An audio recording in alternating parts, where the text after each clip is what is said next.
दशक 7वा समास 7वा साधन प्रतिष्ठा निरूपण. जय जय रघुवीर समर्थ. प्रश्न. ब्रह्मा वस्तू कल्पावे म्हटले तर ते स्वभावतः निर्विकल्प आहे. तेथे कल्पनेच्या नावे भले मोठे शून्यच आहे, तरीही ते कल्पू गेले तर कल्पनेला सापडत नाही आणि बुद्धीला काही समजेनासे होऊन भ्रमामध्ये ढकलले. डोळ्याला काही दिसत नाही, मनाला काही सुचत नाही, अशी न दिसणारी न भासणारी वस्तू कशी जाणून घ्यावी ते सांगा पाहू. पाहायला गेलो तर निराकार आहे, मनाला शून्याकार आहे. कल्पू गेलो तर अंधकारमय वाटते. कल्पनेला काळोख वाटले तरी ब्रह्म काळा नाही, पिवळा नाही, लाल नाही, निळा नाही, पांढराही नाही, त्याला रंगच नाही. असे रंग आकार नसणारी, भासापेक्षाही वेगळी असणारी आणि रूपच नसणारी वस्तू जाणायची कशी? न दिसणाऱ्या वस्तूला किती आणि कसे ओळखावे? ते केवळ श्रमालाच कारणीभूत. परमात्मा गुणरहित आहे. गुणांच्या पलीकडे असणारा अदृश्य अव्यक्त कल्पना करता न येणारा कल्पना रहित परमात्मा आहे असे वेदांत प्रतिपादन करतो. अचिंत्या व्यक्त रूपाय निर्गुणाय गुणात्मने समस्त जगदाधार मूर्तये ब्रह्मणे नमः असे असताना अचिंत्याला चिंतावे कसे, अव्यक्ताला आठवावे कसे आणि निर्गुणाला ओळखावे कसे, जे दृष्टीलाही पडत नाही आणि मनालाही आकलन होत नाही अशा निर्गुणाला जाणावे हे कसे शक्य आहे? असंग वस्तूचा संग तरी कसा धरावा? आधारच नसताना तेथे वास तरी कसा करावा? आणि निशब्दाचे प्रतिपादन तरी कसे करावे? आता काहीही हो म्हणून अचिंत्याला चिंतू गेले, निर्विकल्पाला कल्पू गेलो किंवा अद्वैताचे ध्यान करू गेलो तर पुन्हा अद्वैतच निर्माण होते. बरं, तसे होऊ नये म्हणून ध्यान करणे, अनुसंधान करणे सोडून दिले तरीही पुन्हा संशयाच्या जाळ्यात पडणे हेच खरे द्वैत निर्माण होईल.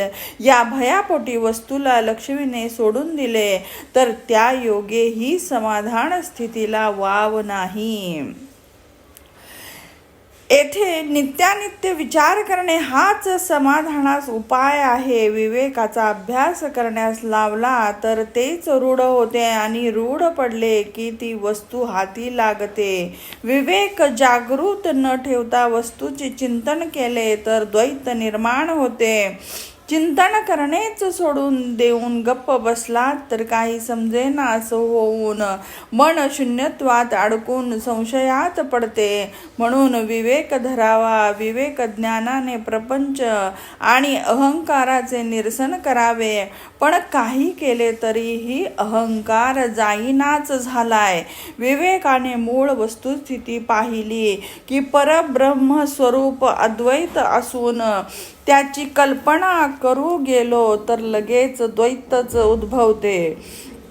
परब्रह्माचे ठिकाणी कार्य कारण संबंध आणि दृष्टांत चालत नाही. विचित्र म्हणजे परब्रह्माला आठवू लागलो की त्याचा प्रचंड वृक्ष होतो आणि विसरतो तर त्याची जाणीव होते. त्याला जाणायचे म्हणजे त्याच्याबद्दलचे अज्ञान होय. त्या परवस्तूला भेटलो नाही तर ती आपोआप भेटावे म्हणून गेलो तर चुकामुक होते. अशी आहे मूकपणाची चमत्कारिक गोष्ट.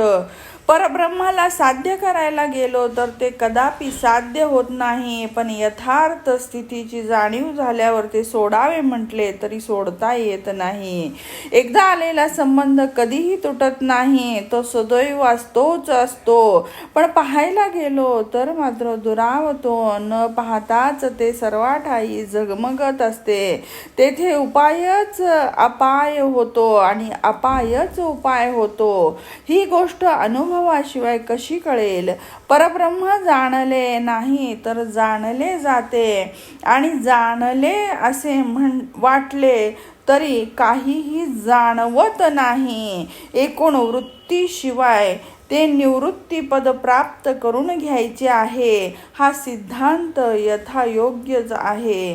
कारण परब्रह्माला ध्यानाने पकडता येत नाही. चिंतावे म्हणजे तेथे काहीच नसते आणि मूलतः मनात मावत नाही. युक्ती करणे हेही निरुपयोगी झाल्यावर दृष्टांताने जाणावे म्हणून पाण्याचा दृष्टांत दिला तर तोही बरोबर होत नाही.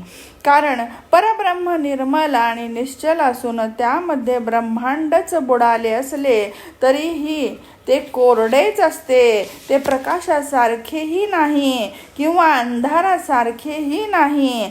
आता परब्रह्म कशासारखे आहे ते आम्ही काय म्हणून सांगावे. गुरूंचे हे मार्मिक विवेचन शिष्याला काही समजले नाही. त्याने पुन्हा प्रश्न केला आहे, गुरुदेवा, परब्रह्म हे उपाधिरहित अनुभवाला न येणारे असल्यावर त्याचे अनुसंधान कसे करावे. अनुसंधान वाढवायला गेलो तर काही नाही असे वाटते. त्याने मनात संशयावर संशय येतात. खोटे खोटे काय पाहायचं, कोठे जाऊन राहायचं अशा तऱ्हेने सत्य स्वरूपाबद्दल पूर्णपणे अभावच धरला. हे शिष्या, तुझा हा अभावच खरा म्हटला तर सर्व वेदशास्त्र खोटे आहेत का. सांग बाबा, व्यासादी पूर्वजांचे ग्रंथ काय निरर्थक आहेत का तूच सांग. त्या सर्वांनी ज्ञान अनेक प्रकारे विवरले आहे. सर्व ज्ञानी पुरुषांनी एक वाक्यतेने रचना केलेल्याला खोटे कसे म्हणता येईल. महादेवांनी पार्वतीला गुरुगीतेत अद्वैत ज्ञानाचा उपदेश केला आहे. अवधूतांनी गोरक्षाला ज्ञानमार्ग सांगण्यासाठी अवधूत गीतेची रचना केली. विष्णूने हंस रूपाने येऊन ब्रह्मदेवाला केलेला उपदेशच हंसगीता म्हणून ओळखली जाते. स्वतः भगवंतानेच ते साक्षात उपदेशले आहे. ब्रह्मदेवाने नारद मुनींना चतुश्लोकी भागवताचा उपदेश केला. तोच व्यासमुखाने पुढे विस्तारला. वशिष्ठ ऋषीने रामचंद्राला योग वशिष्ठ सांगितले आणि श्रीकृष्णाने अर्जुनाला सप्तश्लोकी गीता सांगितली. असे अद्वैत ग्रंथाचा विस्तार सांगावा किती. सारांश, अद्वैत ज्ञान ऋषींनी अनेक प्रकारे सांगितले असल्यामुळे ते आरंभापासून शेवटपर्यंत सत्यच आहे. आत्मज्ञान खोटे आहे असे म्हटले तर अधोगतीला जावे लागेल. बुद्धिहीन लोकांना ही गोष्ट कळत नाही. जेथे शेषाची मतीही कुंठित झाली, श्रुतीलाही मौन धारण करावे लागले, अशा स्वरूप स्थितीला मी जाणले म्हणून सांगता येत नाही हे बरोबरच आहे. पण आपल्याला बरोबर जाणता येत नाही म्हणून ते श्रेष्ठ आत्मज्ञान खोटे असे कसे म्हणावे. चांगल्या प्रकारे जाणता येत नसेल तर तूच सद्गुरु मुखाने निश्चयपूर्वक जाणून घे.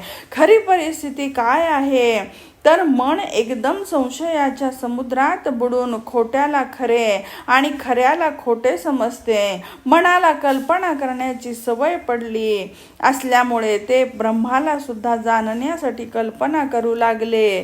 पण मन जी कल्पना करते ते परब्रह्म नव्हे. कल्पना केल्याचे फळ म्हणजे संशय अहंकाराच्या वाटेने धावत सुटते. म्हणून अहंकाराचा मार्गच कट करावा आणि त्यायोगे परमात्मा मिळवावा. साधू संतांच्या सहवासाने संशय मुळापासून उपटून टाकावा.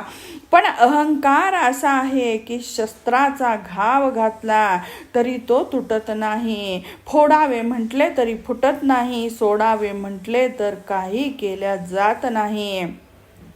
अहंकारामुळेच आत्मवस्तूचे आकलन होत नाही. अहंकाराने भक्ती नाहीशी होते. अहंकाराने वैराग्याची शक्ती खुंटते. अहंकाराने प्रपंच नीट होत नाही. अहंकाराने परमार्थ बुडतो. अहंकाराने यश कीर्ती प्रताप सर्व उडून जातात. अहंकाराने मित्रत्व मोडते. अहंकाराने प्रेम कमी होते. अहंकाराने आपल्याला अभिमान चिकटतो. अहंकाराने विकल्प उठतात. अहंकाराने भांडण निर्माण होते आणि अहंकाराने एकत्वाचे प्रेम नाहीसे होते. अहंकार कोणालाही सहन होत नाही. तर मग तो भगवंताला कसा सहन होईल. म्हणूनच अहंकार सोडून देऊन राहणाराच समाधान प्राप्त करून घेतो. अहंकाराचा त्याग कसा करावा आणि ब्रह्माचा अनुभव कसा घ्यावा, समाधान कोणत्या प्रकारे प्राप्त करून घ्यावे. अहंकार हे घाणेरडे आहे हे जाणून त्याचा त्याग करावा. ब्रह्म तेच आपण होऊन त्याचा अनुभव घ्यावा आणि करून सोडणे इत्यादी काही नसलेल्या निसंगतीने समाधान प्राप्त करून घ्यावे.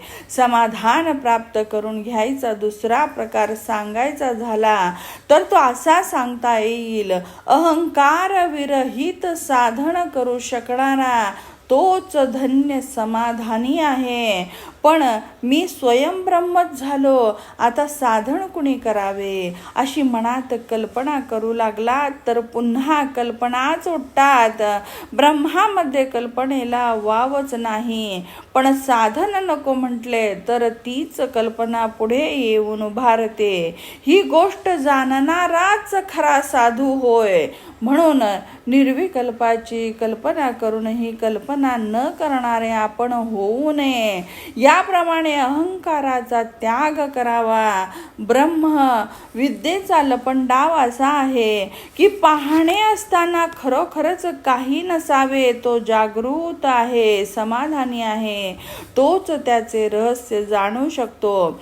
आपण जी कल्पना करतो तीच वस्तू स्वभावतः आपण असल्यावर तेथे साहजिकच कल्पना या नावाखाली शून्यत्व येते. म्हणून आपल्या मूळ स्थानापासून विचलित न होता साधन करण्याची युक्ती करायला हवी. तसे केले तरच अलिप्तपणाचे रहस्य हाती लागते. राजा सिंहासनावर बसल्यावर सर्व सामर्थ्य आपोआप येते. त्याप्रमाणे आपण साधायला हवे असलेले ब्रह्मस्वरूप होऊनच साधन करीत राहावे. ज्ञानी पुरुष या देहाबरोबरच साधन आले आहे. पण मी देहच नाही या निश्चयाने सहज रीतीने साधन करूनही अकर्ता असतो. देह मी अशी कल्पना केली तरच देहाने करीत असलेल्या साधनांचा त्याग करावा लागतो ना. पण मी देहातीत असल्याने देह कुठला काय, मला देहही नाही साधनही नाही या बोधाने ते निसंशय झालेले असतात. देह असतानाच विदेह स्थिती अशी मिळवायची आहे. साधनच न करता ब्रह्म होण्यास गेलो तर देहासक्तीची कट्टे आणि ब्रह्मज्ञानाच्या नावाखाली आलस्य वाढत जाते. परमार्थाच्या नावाखाली स्वार्थ जागृत होतो. ध्यानाचे निमित्त करून झोप लागते. मुक्तपणाच्या नावाखाली हीन विषयाची स्वच्छंदता येते. निरूपण म्हणत म्हणत निंदा घडते. चर्चेचे स्वरूप वाद विवादात होते. सहज उपाधी आहे म्हणून अभिमान बळावतो. अशा तऱ्हेने ब्रह्मज्ञानाचे निमित्त करून आळसाचा आत शिरकाव होतो व तो म्हणतो साधन करण्याचा वेडेपणा करून काय उपयोग. आणि त्यासाठी या श्लोकाचा आधार घेतो. किम करोमि क्व गच्छामि किम गृह्णामि त्यजामि किम आत्मना पुरींदम सर्वं महाकल्पांबुनो यथा. पण असे करणे म्हणजे शस्त्र उलटे धरून आपणच आपल्यावर वार करून घेतल्यासारखे होय. साधकाने अशा गोष्टी चुकीच्या पद्धतीने वापरल्या तर त्याच बाधक होऊन स्वहित निष्ठून जाते. अशा तऱ्हेने साधनच सोडले तर मुक्त होता होता बंधनातच अडकतो. तो साधन केले तर लगेच आपले सिद्धत्व कोठे जाते की काय म्हणून भिवून साधन करण्यास मागे पुढे पाहतो. लोक आपल्याला हा साधक म्हणतील या गोष्टीची त्याला लाज वाटते. पण ब्रह्मासह सर्व देव देवता साधन करतात या गोष्टीची त्याला जाणीवच नसते. आता या अज्ञानाच्या गोष्टी राहू देत. ज्ञान अभ्यासाने साध्य आहे. अभ्यासानेच आद्य पूर्ण ब्रह्माचा लाभ होतो. श्रोता, कोणता अभ्यास करावा, परमार्थाचे साधन कोणते ते सांगा. गुरु पुढील समासात त्याचे उत्तर देत आहोत, त्यावेळी परमार्थ साधनाबद्दल निरूपण करू. इथे श्रीदासबोधे गुरुशिष्य संवादे सप्तम दशके साधन प्रतिष्ठा निरूपणम नाम सप्तमा समासाः समाप्ताः. जय जय रघुवीर समर्थ.